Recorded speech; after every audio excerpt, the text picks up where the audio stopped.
This is such a great, we're going to call it a video hack pro tip. You don't rise to the level of your goals, you fall to the level of your systems. Animation is not simple.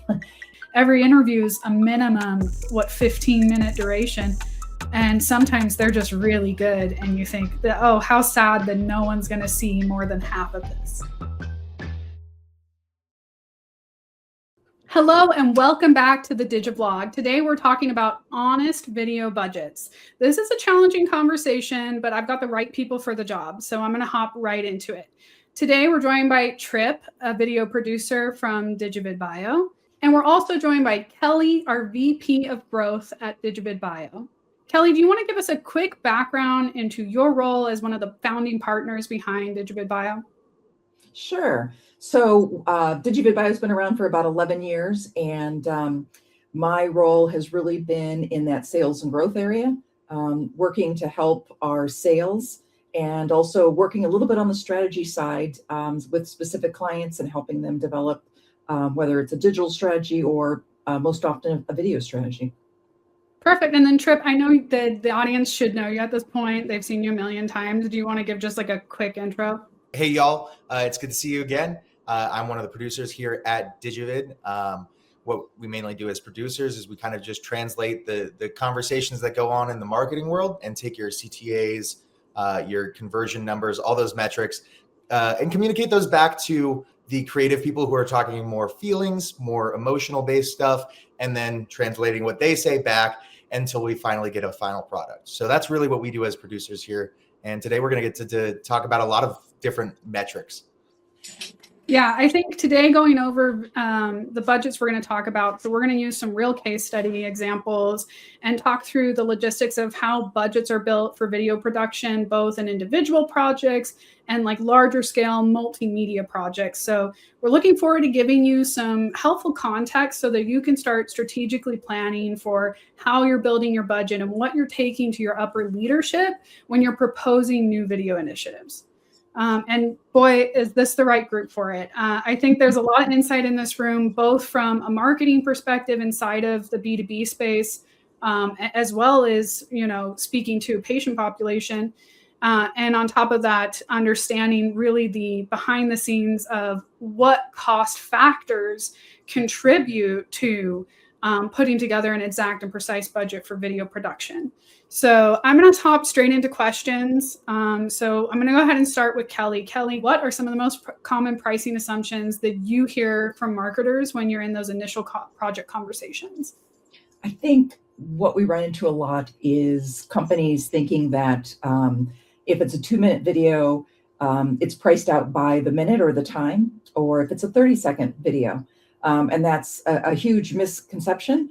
That is not the case at all, but that's probably the number one thing that we run into is you could have a 3-minute video or a 2-minute video that can be quite costly given the number of setups, the complexity to the video as well.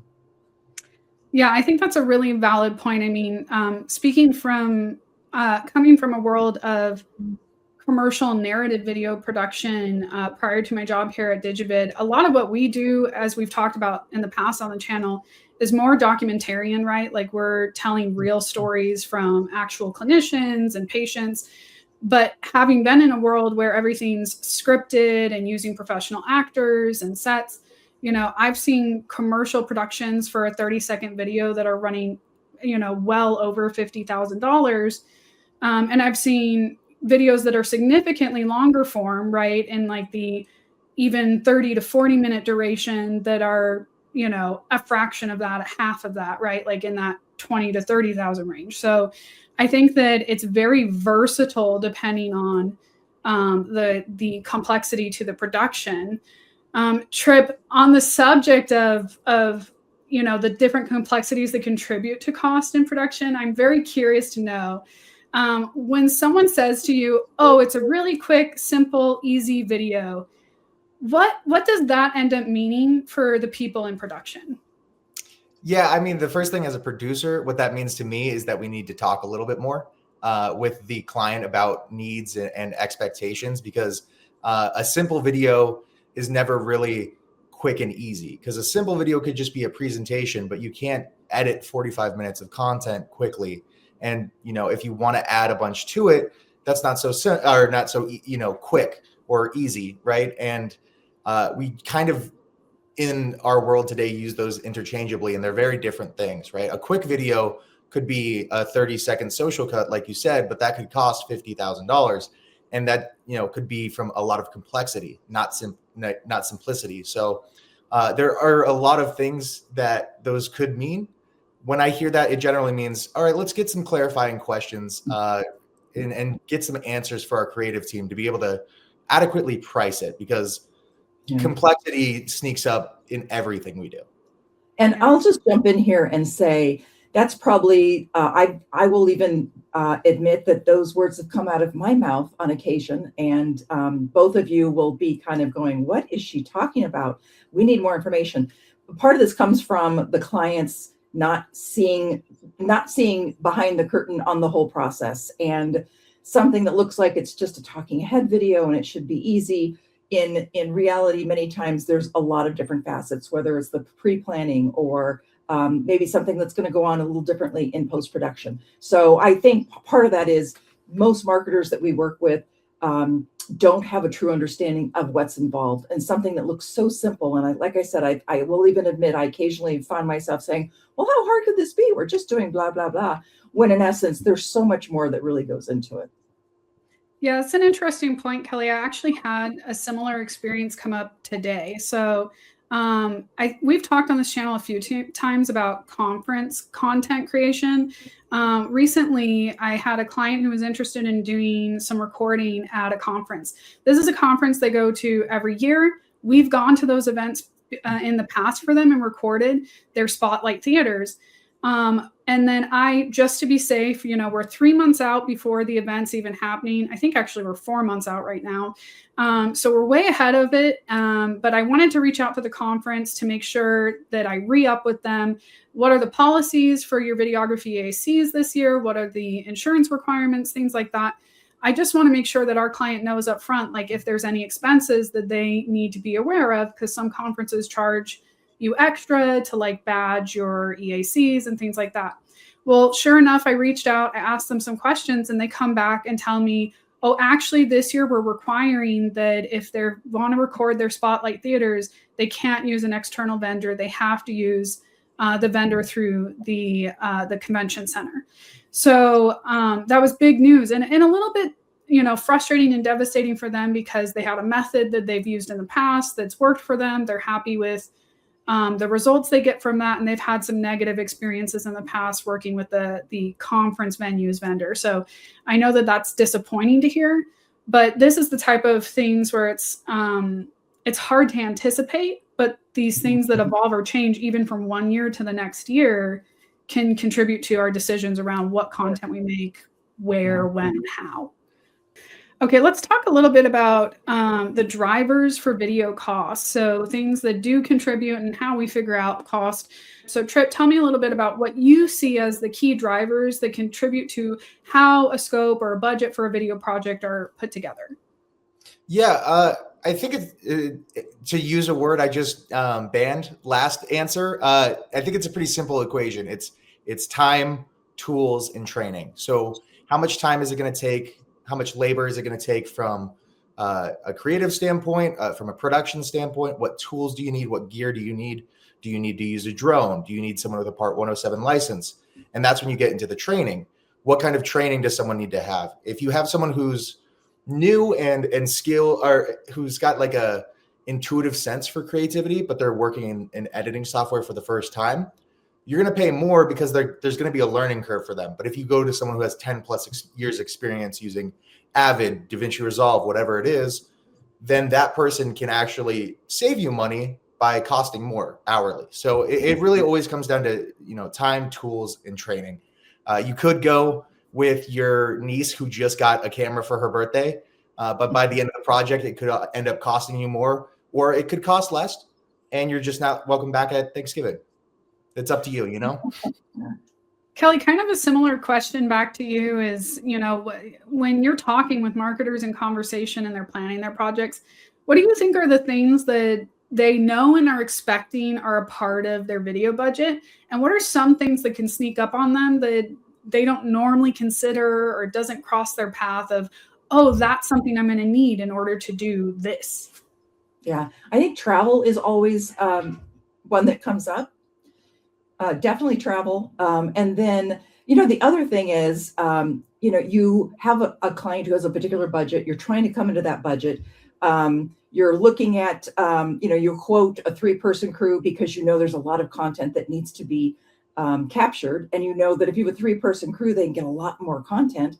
And then maybe you'll have a client that pushes back and says, I don't think we really need 3 people.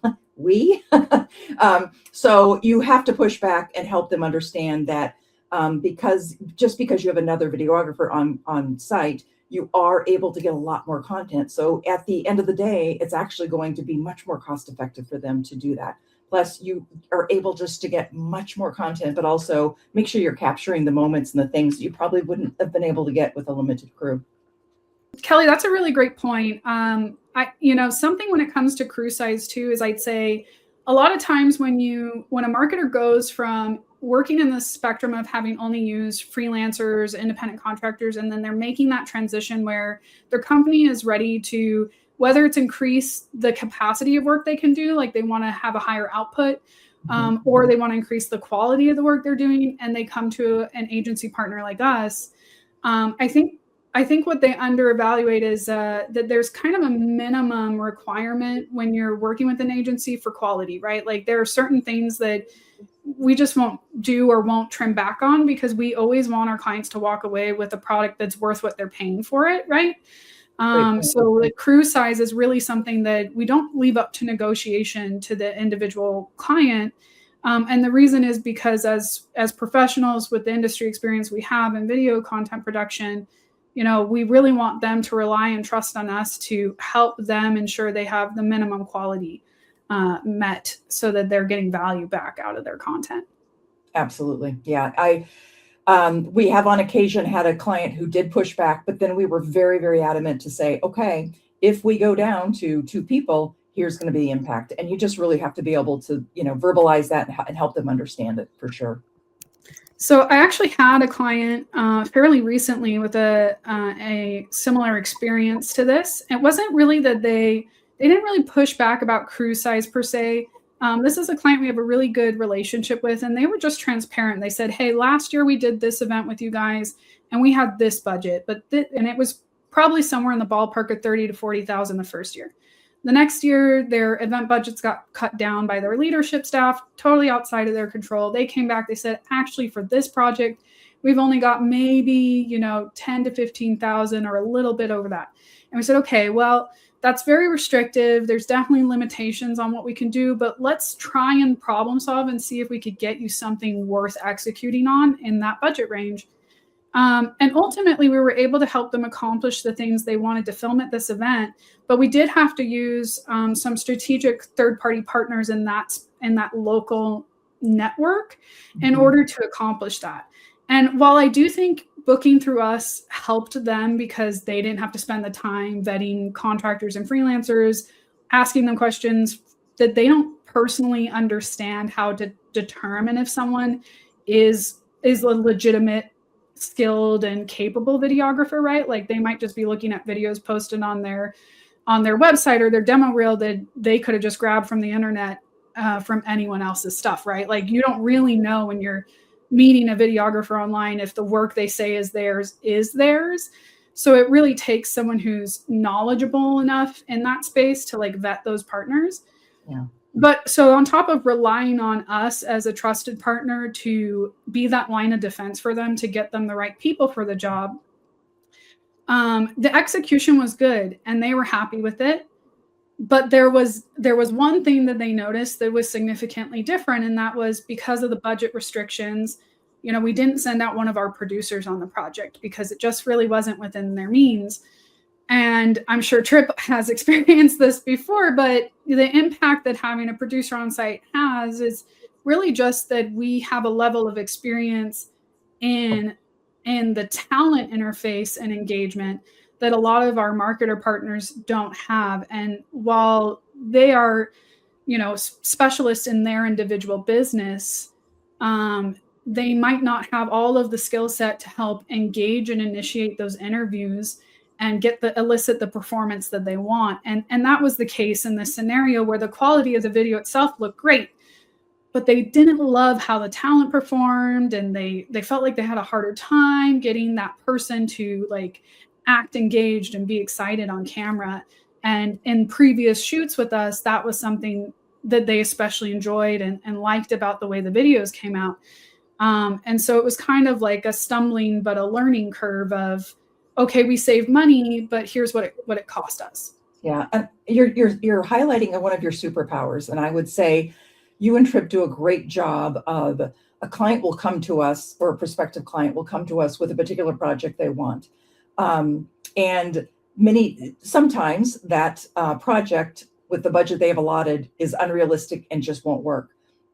You two are really good at being able to come up with different options to help them still accomplish the overall goal. But maybe it's animation instead of live filmed, or maybe there's a way to utilize some stock footage so you don't have to do as many shots. So I will tell you, you two are both very masterful at being able to help clients or prospective clients really kind of right fit a budget with a particular goal of a particular video. Thank you, Kelly. Yeah, and that's ultimately our goal. Like we want the best result for our client because one, it's our work and we want it to do the best for ourselves, but we also want to do the best for you because we know you're paying for it and you should get value out of that.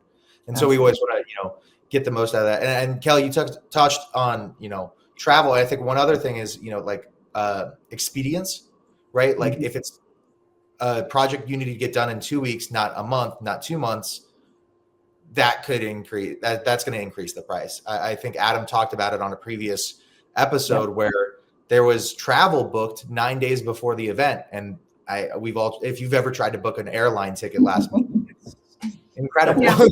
It's not even just airline tickets. A great example is conference environment, where like if you're planning to film at a conference, the hotel prices in the area get hiked up significantly the closer you get to the event date.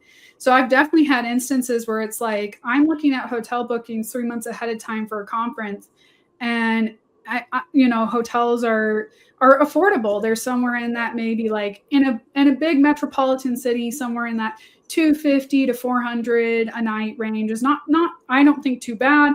And then as you get closer and closer to the event date, those prices just go up and up and up. So if you book travel at the last minute for an event, I think it's really important for marketers to think of their video vendors and as an extension of their own team, right? Like we are the support staff to your marketing team. You should be thinking about those third-party vendors who you want to help you execute on content at events at the same time that you're booking all those things for the rest of your staff. Yeah, agree 100%. As much pre-planning as you can do. And, we have probably, handful of clients that I feel bad because, like you said, it just adds more onto the project. Yeah. Well, and travel is also so variable. So it is really hard to know how much it's going to cost from project to project. And I feel like it's a big sticking point for a lot of people. I've definitely had hesitations around, and we just talked about this a little bit a moment ago, but hesitations around why am I paying for someone to come out to this town to do this? Why don't I just book someone here locally? I think I'd love to know your takes on that. For me, I think I feel like with clients that we work with regularly, they know and understand this, but one of the biggest factors we kind of touched on earlier is, we're very niched in the skill set that we have. So I know Trip mentioned specifically about the training. I think that beyond training in our video competency, it's also the training in the niche market that we cater to, right? Like as a kind of a boutique agency that specializes in the healthcare and medicine spaces, there's just a comprehension we have about how to execute on content and who it's talking to that I think a lot of individuals who are supporting video on their own, independent contractors, they don't really have that skill set, and it does show up in the quality of the work and the output, in my opinion. You're absolutely right. I was just going to say that's one of the wonderful things about our hybrid model is we do have clients who don't want to pay the travel for a crew, but they know and are smart enough to know that when they send a producer, one of our producers, you get a much better work product than if you just went out and you just hired some contractors or some freelancers. Nothing wrong with freelancers. We have a great network of freelancers that we also utilize, but the continuity in the fact that one of our producers, you or Trip, are able to understand from, they've been working with that client usually for quite some time. They understand all the idiosyncrasies that come along with that particular project. And you guys work great with local crews. So that is, you bring up a really good point that, if you have a producer that's there from pre-planning all the way to final production, you're going to have a much better product, and you can also save a little money on the crew if that's what you need to do. And then there's the whole phenomenon of when you guys are together with our crew.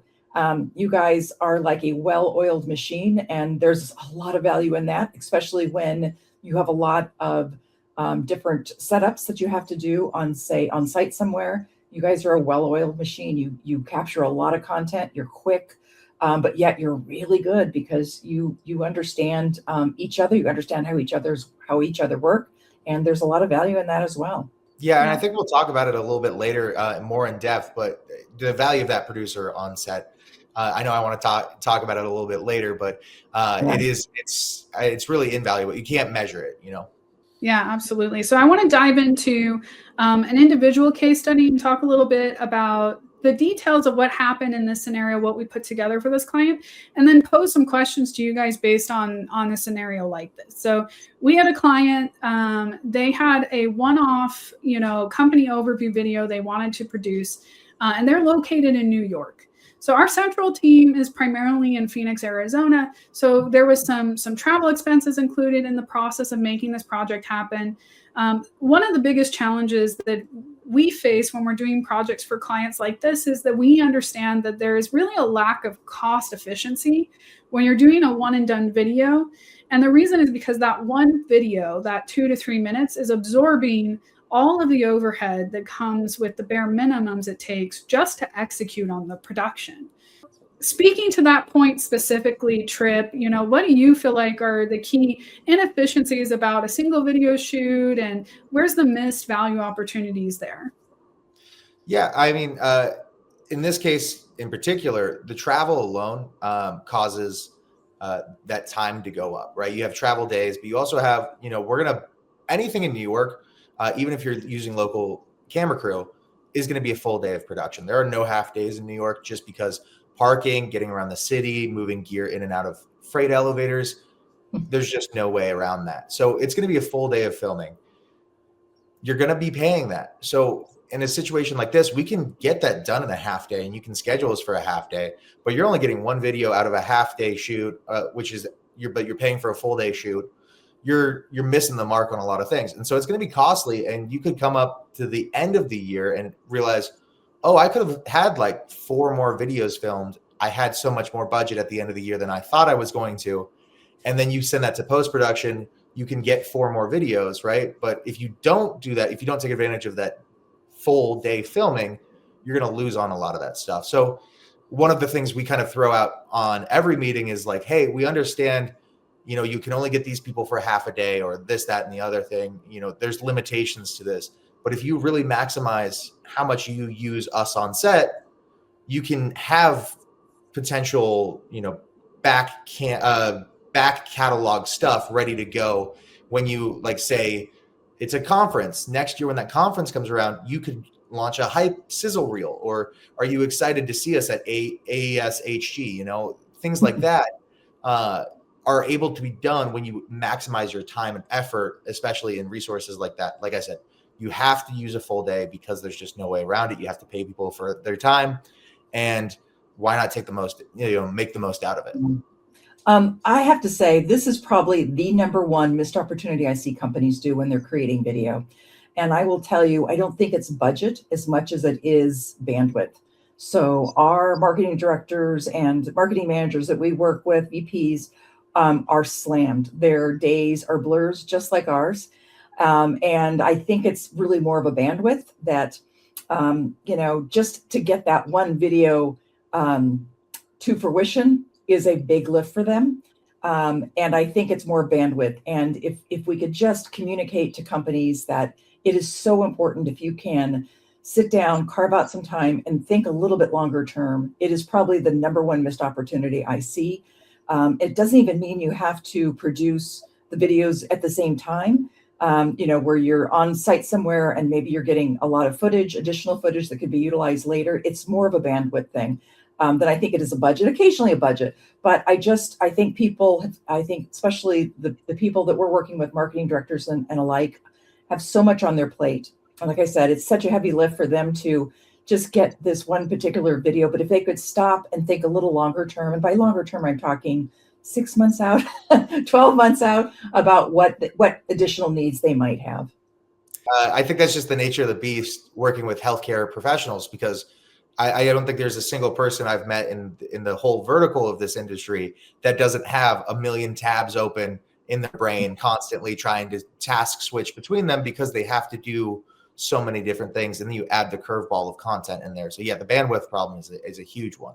Yeah. And not only for our marketing directors, but also for the people they're trying to film as well. That is a whole thing. We know how limited the time is for HCPs and clinicians. So boy, if you could maximize that time and think a little bit farther down the road, not just this one particular shoot, but what other topics could that KOL or testimonial customer be speaking to?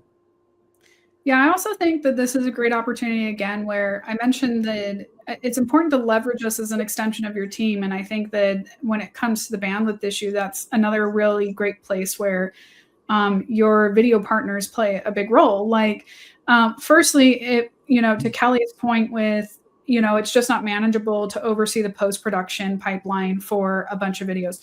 That's fine. If you're going to pay for them to be there a whole day, have them film for a whole day, and then put it in the archive, hold on to it, and then pay in increments for the post-production when it makes time and when you have the availability or accessibility. And then the other strategy solution is trust your partners to do the heavy lifting, right? Like something we've done historically with some other clients of ours, for instance, is one of our clients had us manage their social media content from the production. So what that meant was that we went through the transcript, we pulled out some of the key things that we thought were beneficial to them and their target audience, and we sent them a sheet that said, here's some of the clips from the footage we have that we think you should leverage that would be beneficial to you. They just went in, skimmed it, highlighted the key ones that are like, yep, those are the ones I want, and then we put it together for them. It really, took seconds of their time, right? So, sometimes it does kind of mean being willing to let go of a little control, right? And trusting your partners to help enable you to get work done. I apologize. As you're talking, I'm thinking this is such a great, we're going to call it a video hack pro tip. So we should have a graphic that comes over the screen here and flashes and says pro tip, video hack, because this is a big one, is capturing a bunch of content when you have the opportunity and then producing it later down the road. You have to produce all of it. So that is a golden pro tip. We need. Yeah, I think that was one of the things I highlighted when Alyssa shared, show notes with us was I think we forget the magic of video, because anyone at any point can pull out their phone and film whatever. And we have a bunch of useless videos. I have at least 100 of the ones where I hit record after instead of before, and it's just the inside of my pocket for 30 minutes, So we forget that the beauty of it is it takes a moment in time and you can stretch it out over a year, or you can hold that down and like hold on to it and then call back to it later, or you can repurpose it for multiple different things. It's really just taking that moment in time and really recording it in history, and you can pull back whenever you want. It's crazy how much we forget how powerful video is. So the next case study I want to hop into is really unique in that it's a mixed media case study. And what that means for us is that in this scenario, the client decided to start a project where they executed a live action video production. And then after the fact, they saw that they had an upcoming event where they wanted to leverage that footage and had multiple other projects that they needed for the specifics of that event. So we ended up doing some live action videos that they leveraged across social media and at the event. And in addition to that, we also combined that with animation. And the animations were used for a booth loop, I think, for the event. And they also had a product demonstration video because they had a SaaS product, something that was virtual that needed screen captures in combination with animation. So in a scenario like this, that's multifaceted with all these different pieces coming together, I definitely want to highlight a little bit about how projects like this work and where the cost efficiency comes into play when you're kind of bulking and consolidating efforts at the same time. So in this scenario, this was actually a company that's a kind of early stage. I think Kelly can speak to that. They were an early stage company. They had some initial investment they were ready to put into their marketing. But this was actually a pretty cost efficient project, I feel like, in the way that they accomplished it. And it was fairly, I'd call, lower budget.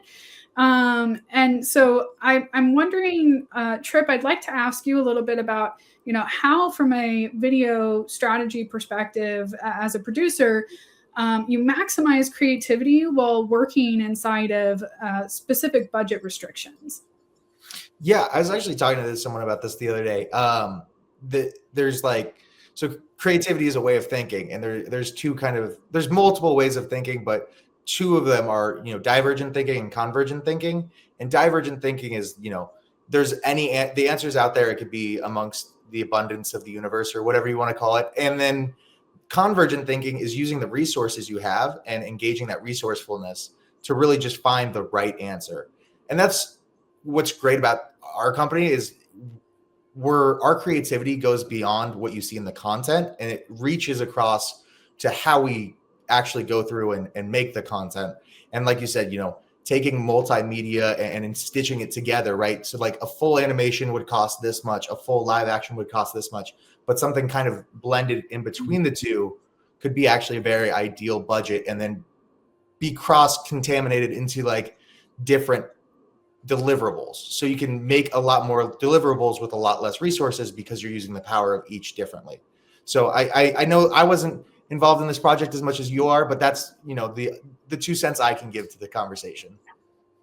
Yeah, absolutely. I mean, Kelly, I without being too specific about the individual client, but Kelly, if you could speak a little bit to your experience with this project. Again, I think that this client really took advantage of, we had a production that was executed on, and we saw that a ton came out of the interviews in that, and then they decided to leverage that in other ways. Can you speak to your experience with a project like this? Yeah, and this is just one more reason why you guys have these superpowers to be able to kind of recognize when you're getting a lot of good footage. The timing for this particular company was perfect because they were early stage, starting to commercialize their product. And as with all early stage companies, limited resources, but there was a lot of exciting transitioning that was starting to go on as they were commercializing this product. And it just worked out really, really well. We had the founder and CEO who was speaking to this, who just did a fabulous job and had such passion and emotion, and it really conveyed nicely, which then obviously made for some really great additional content outside the initial project that we were working on. And luckily for them, I mean, we were able to really maximize the cost of the production day, and really provide so much more than I think they were expecting. And once again, it was just a matter of really, just kind of thinking about what are those other angles, and also just leveraging the talent in front of us, the CEO, who just had such a great command of the topic, but also just passion for it.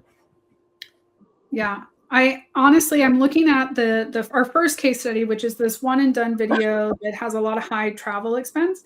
And then I'm looking at this other project that's multifaceted. They walked away with what I'm thinking, 6 or more videos at the end of the day. And I think some of those could be leveraged to make even more social pieces. And I'm looking at them one-to-one, and they spent about the same amount of money, right? So, and that's crazy to me. Like, to think, one of them walked away spending, easily in the range of, 15 to 25,000 for one video one time. And the other one took that same budget and got 6 pieces of content, and pieces of content that, again, can now be trimmed down into smaller snippets and used cross-platform for their social media. It's just the difference in the thinking that those two clients had and the approach they took made a significant difference in how much value they got out of their budget. Well, and what's interesting about the early stage company is, early stage companies, you're always looking for funding, right? You're always on that path to try to find more funding. And oddly enough, there was some great clips in this that they can go out and leverage with potential investors. So, which is gold when it comes to early stage companies being able to really leverage and come up. And once again, also it worked out because the person on camera was so passionate and he so well articulated what their value proposition was. I was actually on the shoot for that particular project, and I was on the first example we gave. I was also producing on that as well. Trip was with me on that one. And I will say in both scenarios, we were lucky that the participants in the interviews were not only so intelligently spoken about their product and their brand, but just the most passionate people. I mean, but I will say, I think that we're really lucky in that more often than not, that's the case, right? True. 100%. It's so often you see the passion, and it makes it all, worthwhile, like it's those moments when you get to see someone who's so passionate about, caring for other people, or, how their SaaS is actually changing the world. Like, whatever we're helping with, you can see that passion, and it's hard not to get wrapped up in the passion with them.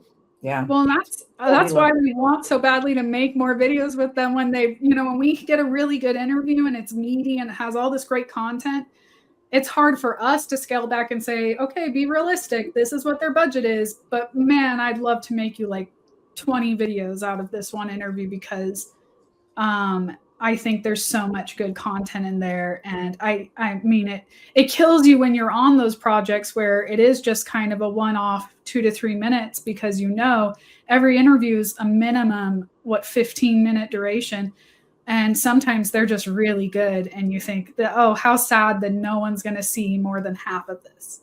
So Kelly, something else I wanted to bring up with a project like this is, because it's kind of a bigger, bulk multi-video order, I think a lot of marketers aren't really sure how financing options work. How is video paid for, especially if you haven't done video before? Can you talk a little bit about the different diversity of options of how payment structuring or terms can work for video production? Yeah, absolutely. So I think most videos, whether it's a freelancer, is typically a 50% down, 50% due upon completion. There's some variations with that.